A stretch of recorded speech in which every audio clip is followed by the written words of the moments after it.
Anonymous Watch Guy here with a full review video. Quick wrist check.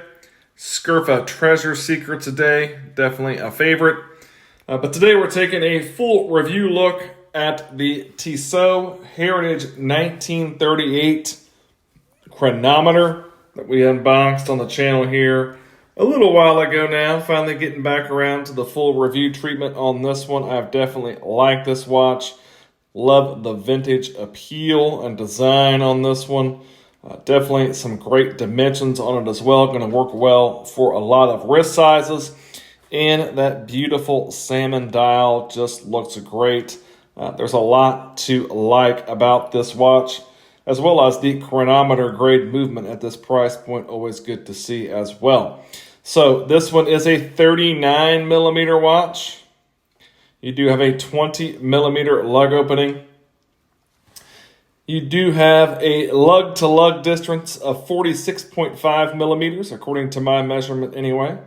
The Tissot website states the thickness is 11.1 millimeters. I measured it at 11.3. I'm not sure if the website is including that domed sapphire crystal. That nicely domed sapphire crystal there, again, adds to the vintage vibe of the watch. Also has really solid anti-reflective treatment on it. Looks really good. Gives you a great shot of that salmon dial. You do have a push-pull crown at the 3 o'clock position that is signed with the vintage Tissot T. Nice size crown at 6 millimeters. Easy to operate. 50 meters water resistance on this one. It is a dress piece. So you've got the 50 meters water resistance.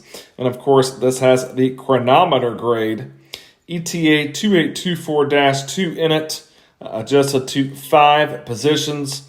Your accuracy on a chronometer should be -4 to +6 seconds per day, I believe. Or I always get confused if it's -6 and +4 or -4 and +6, but it's one of those. 25 joules, 38 hours power reserve on this movement. So you've got a killer movement on this. And that definitely gives tremendous value. This watch comes in at $825 full retail. So you've got a great looking package and a killer movement. And I think that is a pretty solid price point for this watch. The watch is nicely finished. You got some nice brushing on the case. Tissot does a really nice job on the finishing of their watches, in my opinion.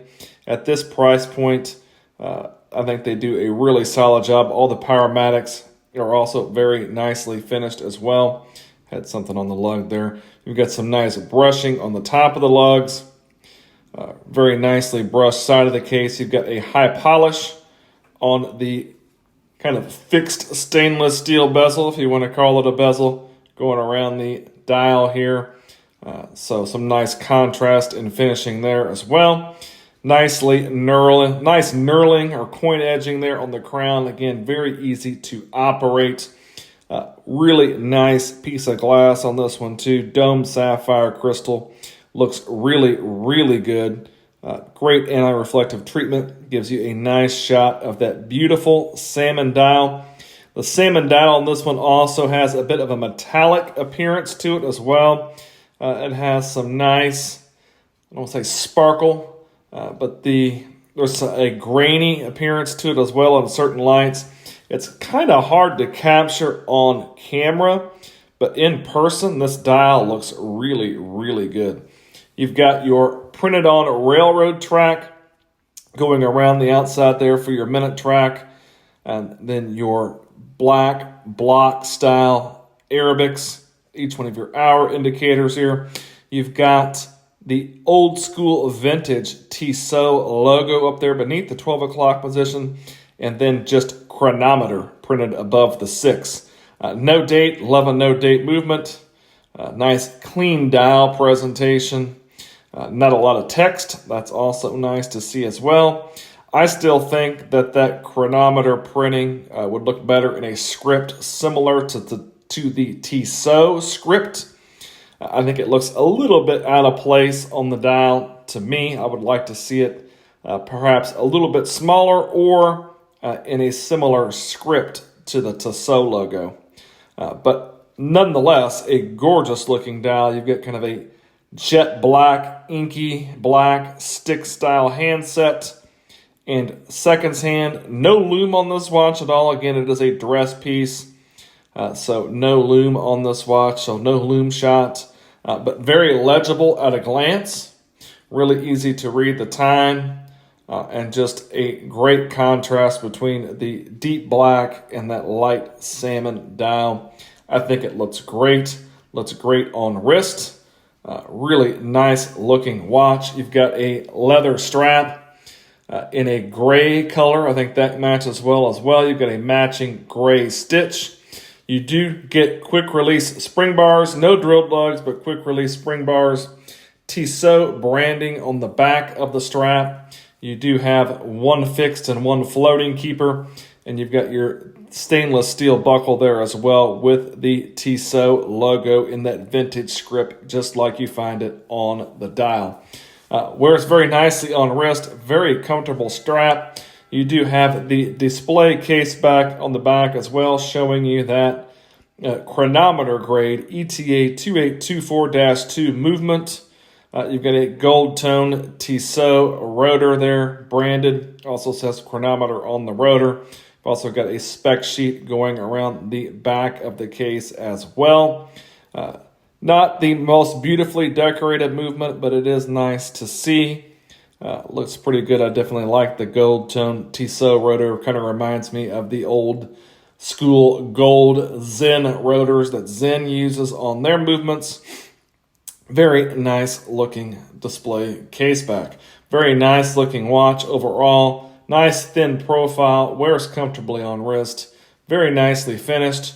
And again, for the price point, you get a gorgeous salmon dial. Great wearable dimensions on this. A killer movement. Really comfortable leather strap. I think this is a great release for Tissot.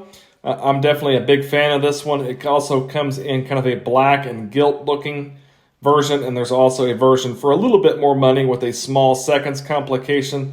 Don't recall if that one is a chronometer grade or not though, but it's also a really nice looking watch. So definitely a big fan of this one. Love the looks of it. Beautiful salmon dial. More attractive in person than on camera. Let's take a look and see what it looks like on my 7.5-inch wrist. Here's the watch on my 7.5-inch wrist. You can see it looks very good on wrist. Very comfortable leather strap. Really like this strap. Think it wears very nicely. You can see the proportions. It does not look too small on my wrist, but it's one that's going to work well for a little bit larger wrist like my own. But that 39 by 46 millimeter footprint, you can see your down the barrel shot there, is going to work great on a lot of wrist sizes. Those lugs do turn down some, so it's going to wear very comfortably, very nicely on wrist. Great looks on wrist. Definitely a fan of this one, the Tissot Heritage 1938 chronometer with the beautiful salmon dial. Definitely recommend checking this release out from Tissot. If you liked the video, give me a like, maybe subscribe to the channel. Thanks for watching.